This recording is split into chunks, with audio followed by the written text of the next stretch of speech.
Welcome to the Time Management Podcast with me, your host, Abigail Barnes.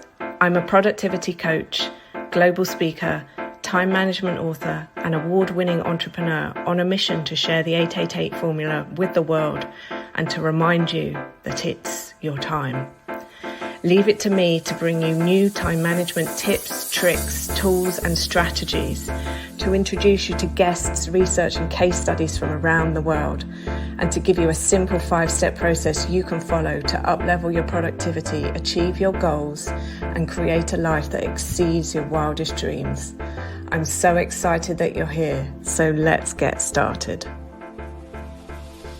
Oh my goodness, Simon, I am so excited to have you on the show today. Thank you for making time. I know you're a very busy man. No problem. Not so busy these days because I've got great time management.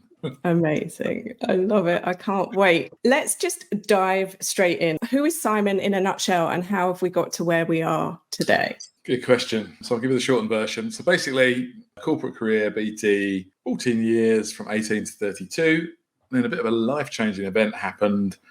Left BT, started an online business from my kitchen table, selling information products.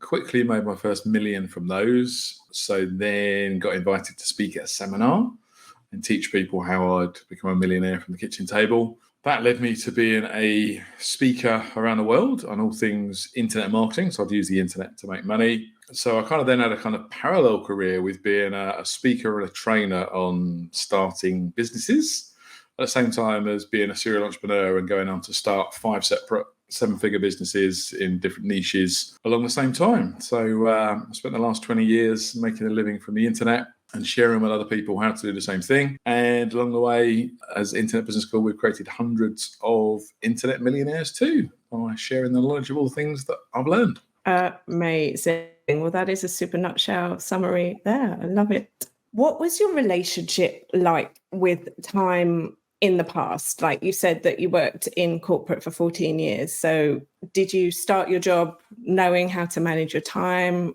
Just talk us through that. So it's interesting that not managing time probably was the instigator of all of this in that life-changing event. So we wind the clock back to the corporate days. I was living in Kent, working in central London, and that meant my commute to work was 2 hours each way. So it was 3 separate trains just to get to my desk. And then I started off as a kind of junior, so just a 9 to 5, but then you get promoted to be a team leader and you're expected to work a little bit longer, and then a manager and a bit longer still. So I ended up working long days from kind of 8:30 to 6:30, plus the 2 hour commute either end of the day. Long days, and there was this thing called overtime available, which, you know, someone young and with a mortgage, I was like, yeah, let's do the overtime.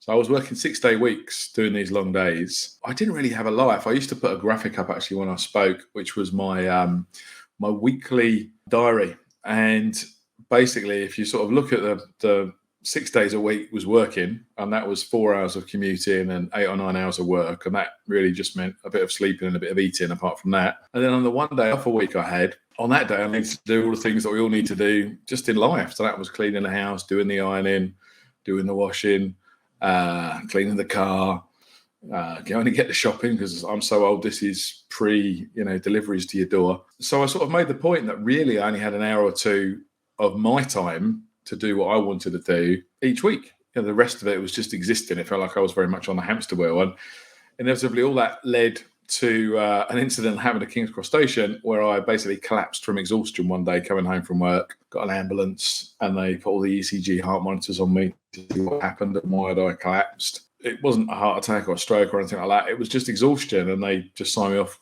for work for a week and said, you just need to go and relax and just stop. So I realised that at 32 years old, I'd burnt myself out, basically, and something needed to change. So that was the catalyst for me deciding to leave the security of a day job. A little hobby, what I did was I played in a band. So my plan was that I was just going to take a year out. I could live off my redundancy money, be a musician for a year, have a bit of fun, and then maybe go and get a local job in a year's time that didn't involve a 4-hour commute every day. That was the plan, but I started mucking around with the internet, made an information product, started selling that online, and that started selling really well. So accidentally, I became a .com business owner in the sort of early 2000s But the catalyst, I guess, all of it was from running out of time and then burning myself out. That led me to start a business. And then I went from not having a job and having all the time in the world and just playing in a band, which was a couple of gigs a week, to having my own business. And then I was selling first 20, then 50, then 100 products a day. So suddenly I had a whole new time management problem, which was every day I've got to manufacture 100 CDs or DVDs, write out 100 address labels, answer the phone to 100 people ordering things, drive to the post office with these big sacks of stuff to drop it in the post. So I ran out of time again as a self-employed business person. So it's interesting that I went from no time to loads of time to no time again very quickly, all in the space of probably a year. Wow, that is a journey. And you're making me think about our 888 formula when you're talking about the fact that you were sort of juggling the work, the life, the sleep, the commute, the whole shebang. So what do you think, just off the top of your head, what do you think your formula would have been back then in the working day? Mine, before my stroke, was 14-hour days, 5 hours sleeping, 5 hours for my life, of which 2 hours were my commute every day. So I had 3-hour life. Yeah, I don't even think I had that much, to be honest, because I would get home at 8:30 most evenings, and then I'd be asleep by 10 because I'd be up again at 5:30 to be on a train. So probably hour and a half, 2 hours a day. And that wasn't even free time because that was preparing a meal, eating a meal, opening letters that come at a day and just stuff, take the dogs for a walk. Not very much time at all. Love it. Well, obviously I don't love it, but yeah, you know what I mean? Yeah. So what would you say is like one thing that you'd like to share about your perspective of time? How has it changed? I think the big learning point for me early on was so I started off selling CDs and DVDs online, and it started off with like 10 a day, and that was fine. I could cope with that in a couple of hours, but then grew to like 100 a day. And that was then a full-time job because it took me an entire day to type out 100 address labels, burn 100 CDs or DVDs, put them in jiffy bags, drive to the post office. So I was done. So what that meant was I suddenly stopped creating any new products because all of my working day was fulfilling the demand for where I got to. So my business had gone on this like exponential curve upwards and then suddenly plateaued and was just flatlining. So a massive time learning for me was not to do everything yourself and take on employee number one. So I put an advert in the local job centre, and it was for 3 hours a day for admin support, because I thought if I just got somebody to help me do all these address labels and a bit of the admin stuff, that would free me up for 3 hours a day. It turned out to be an incredibly good hire. I hired this lady that had got some admin experience. She'd worked in offices before. The ace up her sleeve was that she could type at 140 words per minute, and I could type at about 20 words per minute. So those 100 address labels, she would rattle through in about 30 minutes, and that would take me 2 hours plus every day just to type them with my little one-finger typing. And she was really organised. She was really efficient on the phone as well. She'd be like taking a phone call order at the same time as keying in address labels for something else, and somehow magically processing an order as well. So really efficient, and she had some ideas to streamline the process rather than us, handwrite and everything. She was putting it all on labels that then got printed straight on envelopes and things. So, and that was amazing for me because, believe it or not, she was £6 an hour. So it's about 2004. So don't shoot me for paying below minimum wage because it was over minimum wage in those days. So that was £18 a day, £90 a week. And that gave me my entire life back because in her 3 hours a day, she did everything that I did in 8 hours a day. So that was like, oh my God, I've just bought my life back for £90 a week. What a revelation this is. So I think a key lesson there I take away was, firstly, don't try and do everything yourself, because so many entrepreneurs try and do everything. Because in the early days, I was the marketing department, the customer service department, the post department, the R&D department. It was just all me. And as soon as I started getting other people to do some things, it frees you up. And really, as a business owner, you just want to be the sort of strategic director. That's what I see myself as. I'm really just coming up with the ideas and the strategy and just deciding who's going to do the thing that needs to be done. And I'm not going to do the thing that needs to be done myself. All I'm going to do is, think strategically about what sort of things should we be doing and then managing work packages for other people to do. Otherwise, you never scale when you can't grow. That was employee number one. And then as I grew, I took on more employees and outsourcers and freelance people.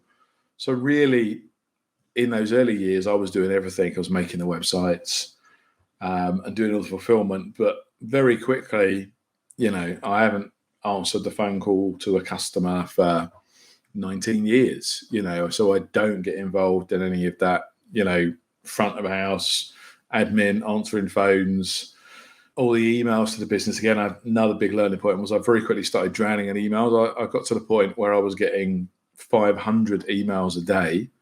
And up until that point, I was still doing this really stupid practice of every email that came in, I was putting into a folder in my email system. So I'm like, oh, that one goes in that folder. So I was dragging the email into that folder and drag this email into that folder. I was thinking I was spending about 2 hours a day just moving emails in. So I stopped moving emails into folders and basically put a triage system in place with every email.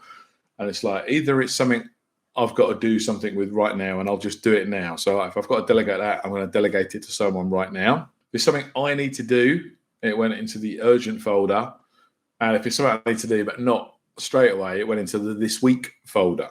So basically every email that came in either just stayed in the inbox and didn't get filed anywhere, or it got filed in urgent, or it got filed in this week, or it got batted to someone else. That's it. That was the kind of triage. And then over time, as businesses grew, I ended up having multiple seven-figure businesses. The only change to that was that the urgent needed a new level of urgent and super urgent. So I just added like the super urgent, which is really got to be done today. And then the urgent was ideally I'd like to do this today, but it might not happen today. It might be tomorrow. And then this week. And then someone else is going to do it. And that's it. So this is your own version of the Eisenhower matrix then. Sounds awesome. Yeah, I guess so. I haven't heard of that, but yeah. In time management, everybody's got a model. So you've created your own. Yeah, right. He probably stole that off me. When did he come up with that? I don't know. I use the traffic light system, so it's probably very similar, red, amber, green. In designing your life that you're living now, it's really sounding like outsourcing and buying back your time is one of the big secrets. So what are you deliberately excluding from your life right now? And what are you including? So what do you feel is like a secret that you're doing that other people probably aren't doing? Well, some might call it antisocial, but I basically just don't pick up the phone. I realised that as a communications method, why talk for 10, 15 minutes on the phone when something can be done in a minute on an email? So right from early on, and I guess I realised this with customer service early on, is that people were phoning up and they will give you their life story before they got to the point of what they were called for. And, and I'm as an employer now thinking I'm paying someone for 10, 15 minutes to listen to this person when they just had a question, could you reset my password? That was the point, but they took a long time to get there. So I think very much I find email much faster way. In fact, and we even took this so far, and some people might think this isn't customer service, although customer service now has gone AI, which we'll probably come on and talk to. But these days it's almost impossible to talk to a human, isn't it? But even in those days, 20 years ago, basically we put a call system on the office number, and it just said this. It said, if you have your credit card ready and wish to place an order, press 1. And that went through to the office. It said, if you have a customer support inquiry, press 2. And that just took them to a website to log an online ticket. And 20 years later, everyone does that, and even worse, because you get an automated chatbot, and it's impossible to talk to a human, isn't it, these days? But you could still talk to a human some people did still press 1 and cut through. But I think things like that about saving time, and I learned as an entrepreneur never to pick up my phone number if I don't know the number of the person calling, because inevitably it's someone trying to sell you something. And if you're polite, you're going to be 5, 10, 15 minutes on that call. So just saying no, because you're going to let them explain who it is and what they are. And you're going to say, well, it's not ready for me. And then they're going to be, oh, well, what if you did that? And you're like, well, no, don't really think, it's like 10 minutes out of your life gone. So I don't pick up the phone.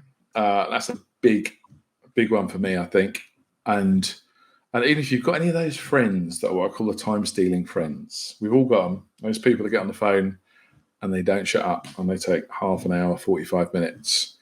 What I've learned to do is I only talk to those people when I'm jumping in the car for a journey of like an hour or something, because I know I've got a dead hour that I'm not going to use for anything else. So then I'll catch up with those friends that talk for England, and it's not a wasted hour. Otherwise, if I pick up the phone to them, they call me during the day, I've just lost an hour out of my day. So I think that is a big one for me. And I've had feedback from people that my emails are very short and to the point. But I think a lot of successful people I know's emails are also very short and to the point. If anyone's got an email from me, there's no sort of fluff like, hi, how you doing? Blah, blah, blah, blah, blah, and then get to the point. It's just very much the point. That's another secret, I guess. So I don't feel like I'm wasting any time. My time is, it's productive time, and there's not any, I don't know, the old corporate life, I guess you'd call it the coffee machine chat, where you'd go to make coffee and end up just having a chat with someone for half an hour and 40 minutes. And now, when the shoe's on the other foot and you're the employer, you suddenly think, oh, hold on a minute, I'm paying for that. I'm paying for someone's half an hour to talk rubbish at the coffee machine. Yeah, I really resonate with that one, because when I first started my business, I decided that drinking and having a hangover wasn't something I was going to pay myself to do. So when you have a job and you work, it's a thing. But once I started running my own business, I wasn't going to pay myself to be hungover. So if I'm anything other than not on it, I'm disappointed in myself. That's the standard that I set. So what I'm really hearing you say is like systems and processes are paramount to your success and to living a happy life. Do you think that your wake-up call informed who you are today, or are there other things? I think it's very key. I think if that hadn't happened, I'd actually resigned from my job twice before, and they just bribed me to come back. They just bribed me to stay by offering me more money. And it just seemed like that was the easy option, to stay in employment rather than take the risk and the punt of doing something on your own. And for anyone who's worked for another company, often the longer you've worked there, the more perks you get. So, I'd got to the point where I think I had 35 or 32 and a half days leave. So, that was a big incentive that I was going to get paid for over a month of the year, regardless. Private healthcare, bonus, company car. So there's a lot of things to keep me there. Probably, hand on heart, if that incident hadn't happened, would I have ever actually escaped? I might not have. I might still been working at BT now, because I tried getting out twice before and they'd reeled me back in, just offered me a bit more money. And I thought, I'll just stay then. I'll just stay. Yeah. You sort of go, I guess we're all a bit conditioned, aren't we, to be the employee? Most people are employees. There's always a bit risk-taking to jump out of that and start your own business. And I felt conditioned from sort of family and friends that was the route you should do, and you shouldn't, you don't start a business. That's crazy. So many people start a business, it fails and they lose money. So why would you risk that? And if you've got a steady job with the country's biggest or second biggest employer, I think BT role was only second to the NHS at the time. So it was like the second biggest company in the country. It's a job for life. That was a term that was often bandied around. I work for BT, it's job for life. And, they're not shutting down. As it happens, I think when I first joined, they had 240,000 employees, and now they got less than a quarter of that. So it wasn't really a job for life for an awful lot of people, but it kind of felt like that in the 80s. The world of work has changed a lot, which is what we're going to get onto AI in a minute. But before we get to that one, so many people that I speak to say that they want more time, freedom. What do you think that actually means? And having time freedom now, you run multiple businesses, you're super successful, you've trained hundreds of thousands of people around the world. I mean, you've spoken in an absolute ton of countries. What do you really feel like time freedom is from somebody who has it? Well, I think time freedom for me is doing what you want when you want. I mean, another little life-changing event for me was when I was 12 years old, my granddad retired at 65, and then he died a few months later at 65. So I made a very conscious decision, age 12, that I was not going to work till I was 65, because odds are maybe you might die within a year or two, hopefully not as quick as he did, but you might die very soon thereafter. And that's the bit when you're supposed to enjoy that's your enjoying time, isn't it? So my life plan was always to retire at 50.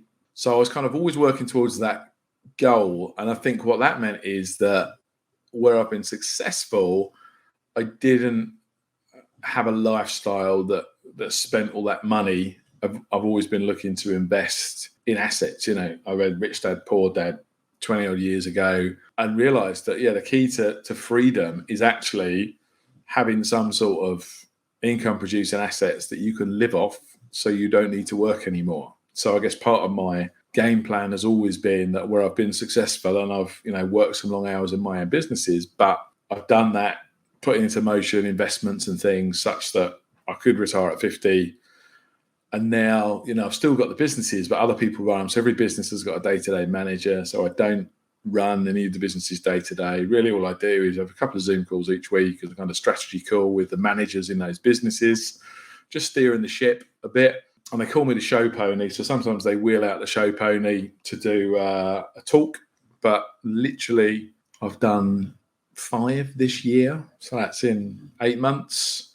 So that's not too much. And I've got 1 more in the diary this year. So the show pony doesn't come out very often, but sometimes, for the good of the business, I still need to be out there and do some things. So I've got a couple of speaking things that I'll do.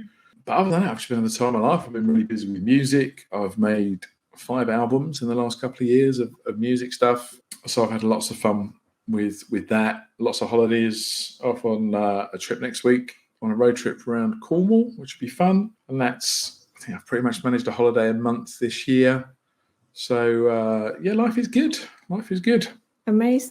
I love it. So I guess what I'm hearing you say is that time freedom has just brought you the opportunity to create the life that you want. So where maybe in the past, when you were living in that corporate life in the world that the majority of people are talking about, you would consider retirement, but now you love your life and you've set your life up in the way that you want to be living it. So there's nothing to retire from. Is that what I'm hearing you say? Yeah, I think I think any entrepreneur, really, if you said, right, you're not doing anything in any of your business anymore, I think I get really bored really quickly. Yeah, if you said, all right, all you've got to do is just sit around and watch Netflix all day, every day, I'd be like, be all right for a while. But then when I run out of box sets, I'll be a bit bored.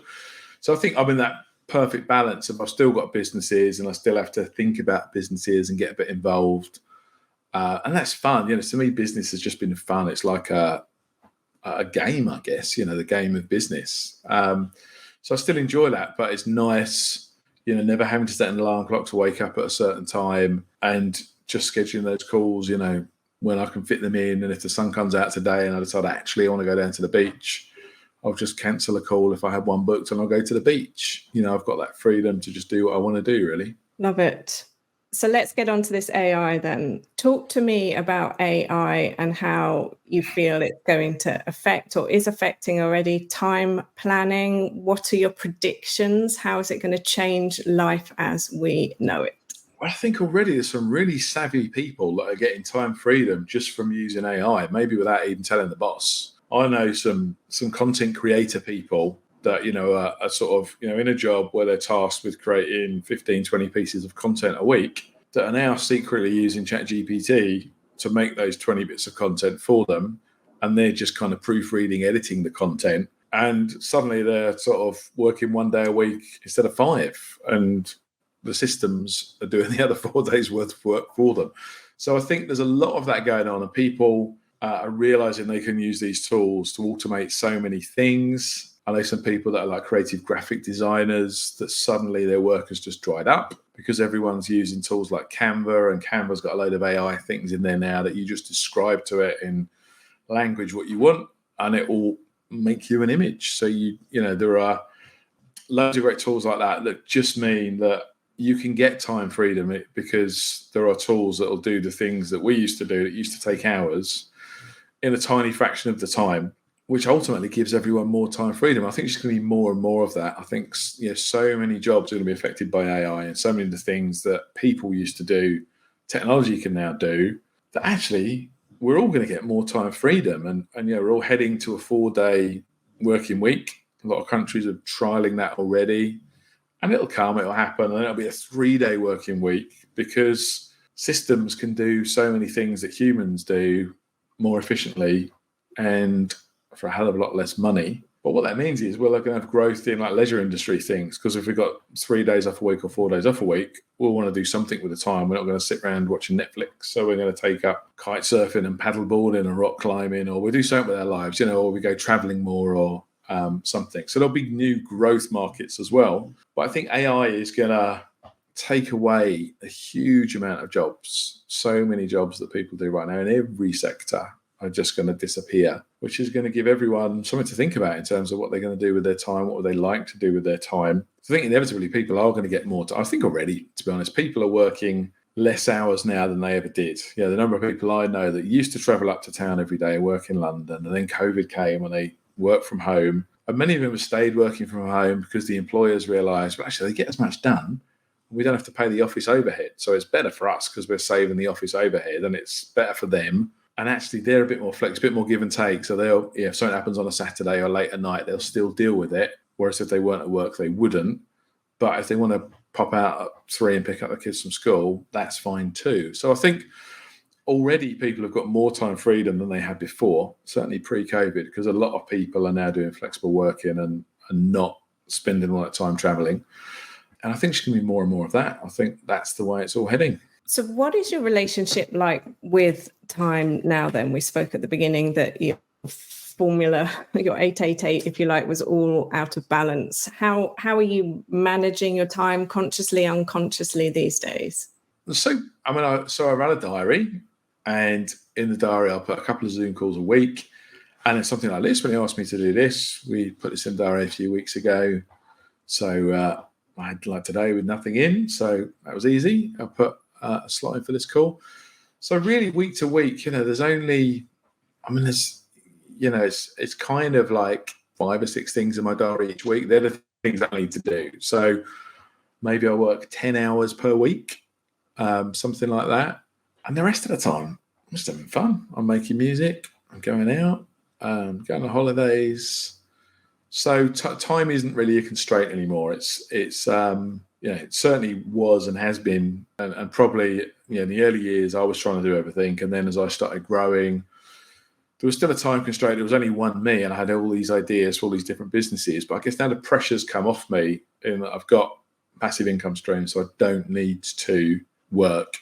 I think when you tip that balance of you're earning money at a greater rate than you're spending it.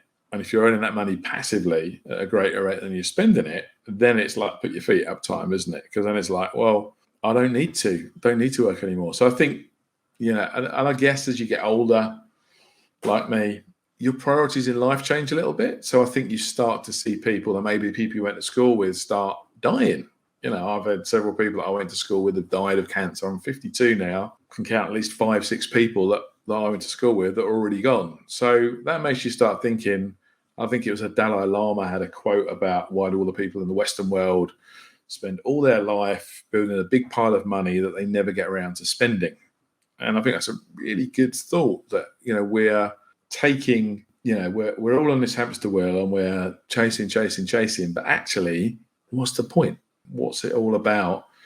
Because you can't take it with you. And if you've got more than you're going to spend, then why would you still be working all the hours every day? I think it was summed up where we used to ask people, what is the definition of a fulfilled life?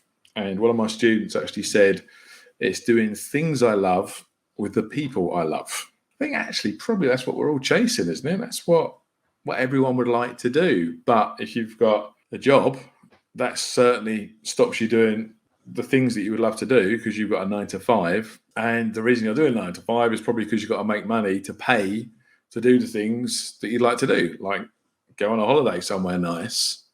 So you need money to do that. So you've got to do the work to make the money. But if you think about, if that's your objective in life, doing things that you love with the people you love, what do you actually need to do that? And ultimately, you need some sort of money to sustain you, to put food on the table, to pay the bills, and to pay for whatever holidays that you want to have.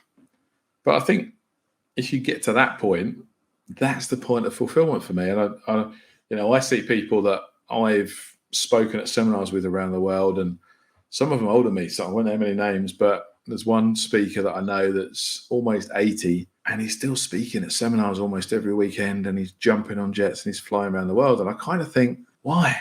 Surely you've made enough money by this point. You don't need to be doing that. Or wouldn't you rather be at home with your wife and enjoying holidays and life rather than, being on the red-eye flight and another hotel and telling the same old story from stage every week of your life? I don't know. I don't get it. yeah, we're all different, I guess. We're all Yeah, I guess we all have different life purposes and callings. Yeah. Thank you so much for coming on and sharing your perspective of time. I think it's so useful for people to see the other end of the outcome of you set yourself a goal and you have actually achieved it, and you're sharing with us like what life looks like once you have achieved the goal, and how time and money, they're so interconnected. It's brought you the freedom. You can create and design what you want. You can spend time on your health. You can spend time with people you love doing what you love. And it's so great to hear that this is an outcome of the situation. So thank you so much. Where can people find out more about what it is that you do, the training, connect with you? You have written a book, which I have a copy of, The Entrepreneur as well. Obviously, we're going to leave all of the links in the show notes, but where's the best place for people to find you? Sure. So the Internet Business School is at internetbusinessschool.com, and that's where you can learn about how to make money online. We've got about 50 different courses on different aspects of internet marketing. So if you're interested in learning how to do some of the things that I've done, that's a great place to start.